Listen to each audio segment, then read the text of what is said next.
Thank you for staying with us. Now, September is National Sickle Cell Awareness Month, designated to help focus attention on the need for research and treatment of sickle cell disease.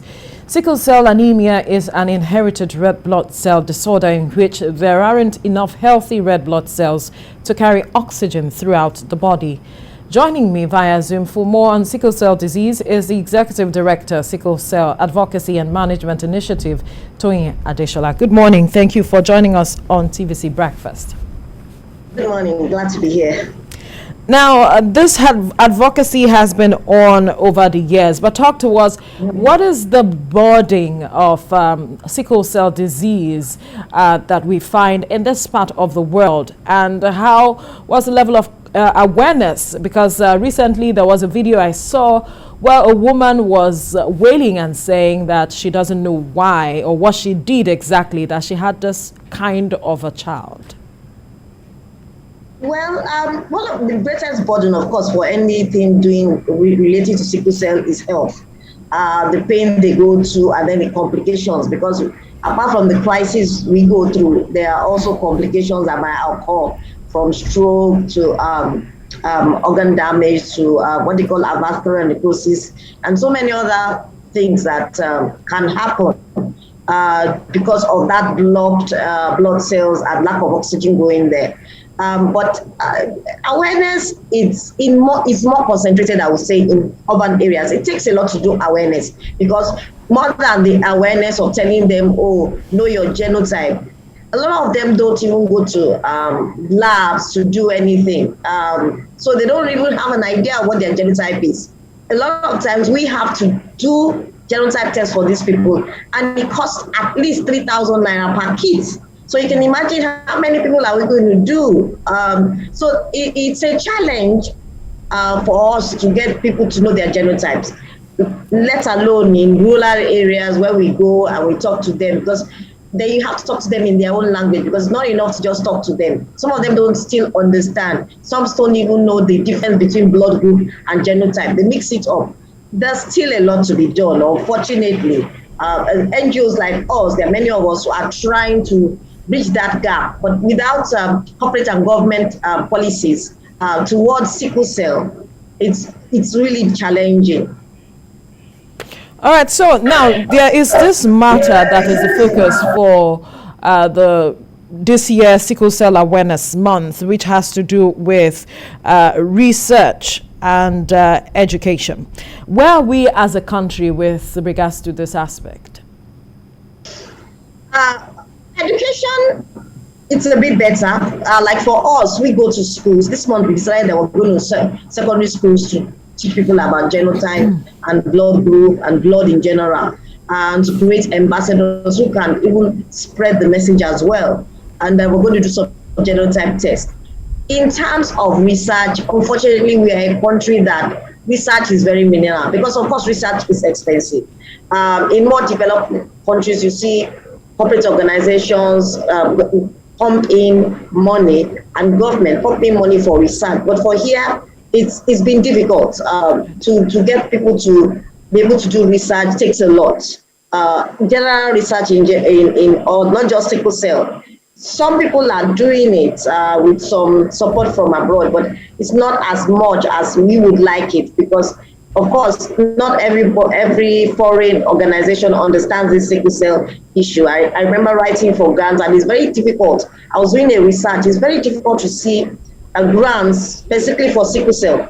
So as NGOs and other organizations, you have to find your way around it to let it reflect on sickle cell, what they offer. So it's on us as an organization, as a country, to be able to push research and help doctors even get into research. We can see what's happening in healthcare. Doctors are leaving because they are frustrated. We understand. Healthcare is really at its lowest ebb. So research is going to be a challenge for a while until things change. Let me take you up on this aspect of healthcare being at its lowest ebb, and the fact that we see a lot of doctors leaving. How much of a concern is this for survivors of sickle cell? It is great concern. It is a great concern. We run a free clinic for people with sickle cell, and some of our doctors have gone.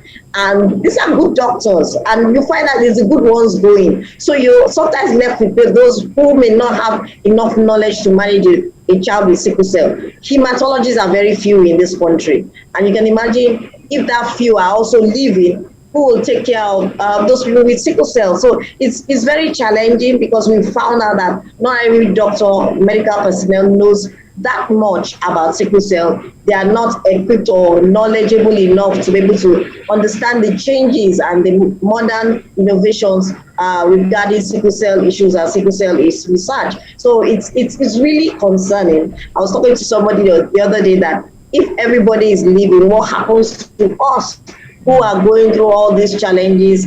And I know the mistakes I had because of wrong diagnosis or wrong management. So I can imagine what other warriors who don't even have the finance will be going through. Right. Now, with regards to that, how far have we come with options for treatment? Because this is part of the essence for research that we spoke about earlier. Well, we've gone very far, although it's still costly. We have bone marrow transplant, which is a cure, although it doesn't change your genotype. It just cures you from having all the complications and all the challenges with sickle cell. And then we have stem cell transplant. We have a NGO, Sickle Cell Foundation, which has started the bone marrow transplant in this country, so as to make it cheaper for people to do it. But of course, it's still expensive. It's still in the millions. The average typical low-income person can still not afford it. Then there are other things that people are researching on, which is mostly done abroad. But in terms of availability to the common man, it's still a far cry. We've been talking to people in US who have been pushing for other researchers to try and make these things more cheaper, because we have the population. So going cheaper would help them also in terms of income, but they are still trying to understand that process and that business model. But we hope we can push for lower prices for some of these things. Now, there is this question that might sound sensitive, but it's a concern for some persons, especially support systems, who are trying to understand what sickle cell really is. And that's the question of how long can a person or a survivor live with sickle cell, and if it shortens the lifespan.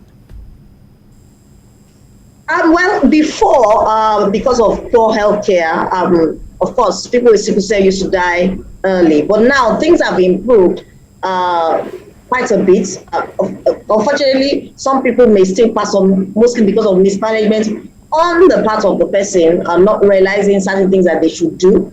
And then, of course, mismanagement with the medical facility. But like me, I'm 56, and we do have people who are in their 80s, 70s. You know, living with sickle cell, living well, is the ability to understand your health and the ability to get to the right medical facilities who can manage your health better. But things are better. We're still a bit far away from where we should be, but life expectancy is much better than maybe 10, 20 years ago. Now, let's talk about the aspect of perhaps food and nutrition and lifestyle. What persons who are survivors can do to improve on their health? The most important thing is dehydration that we go through. Drinking enough fluids, water. We recommend water.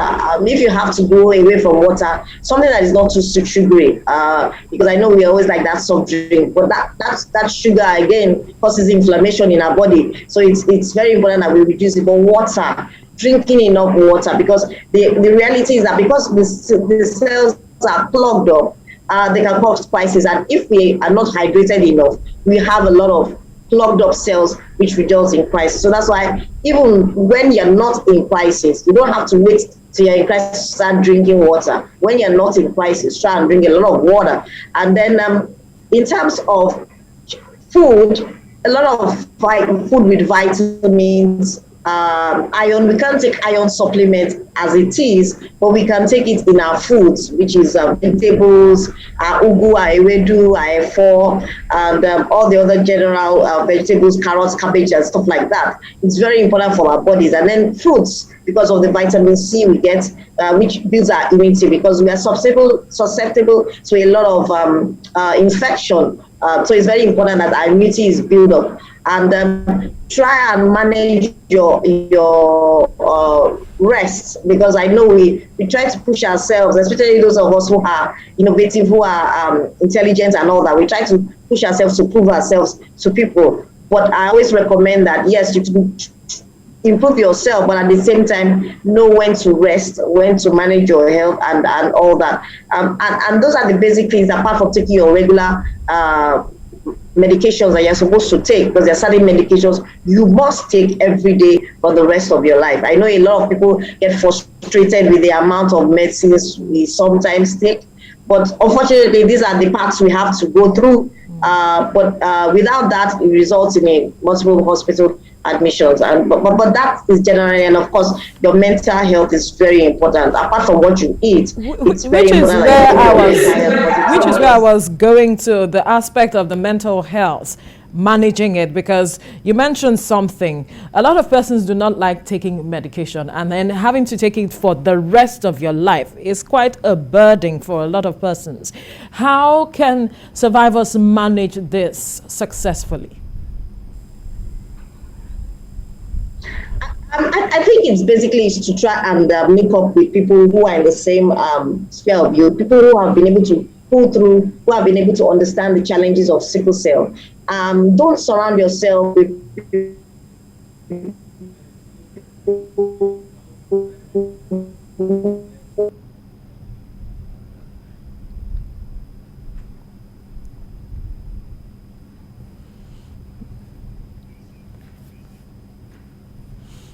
All right, we've been speaking with Toyin Adesola, Executive Director, Sickle Cell Advocacy and Management Initiative, because September is the National Sickle Cell Awareness Month, and she has been giving us some level of awareness into the life of survivors and what they can do to improve on their health.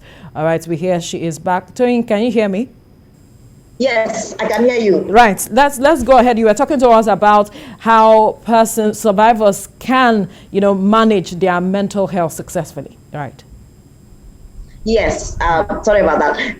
I was saying that they need to surround themselves with people who will encourage them, not people who will pity them. Pity will not get you anywhere. You need to find people who have been going through this, but who have overcome it, and encourage yourself through their stories, through their experiences. A lot of times I find people with sickle cell are in denial. We have not reached that state of acceptance that I have sickle cell, and we need to get to that state of acceptance. Accept you have it. It's going to be there. That's your reality. So what are you going to do about it? Find ways to work around the situation. I've gone through a lot from dislocation of the hip, walking with crutches to wheelchair, but I have chosen that it's not going to limit my life. I'm going to find my way around the situation. I know it's hard, but when you surround yourself with people who will encourage you and push you to achieve your dreams and your desires, it's very important, but accept it. That is your reality. Don't run away from it. Talk about it outside. You realize that there are changes when you start talking about it, telling people, this is what I'm going through. These are the challenges I think I need help in. And you get to a better state, but accept it. Acceptance is important. Denial will not get anywhere. Right. And that will be a fine place to leave the conversation this morning. Thank you so much, Executive Director, Sickle Cell Advocacy and Management Initiative, Toyin Adesola. Thank you. Thank you. Thank you.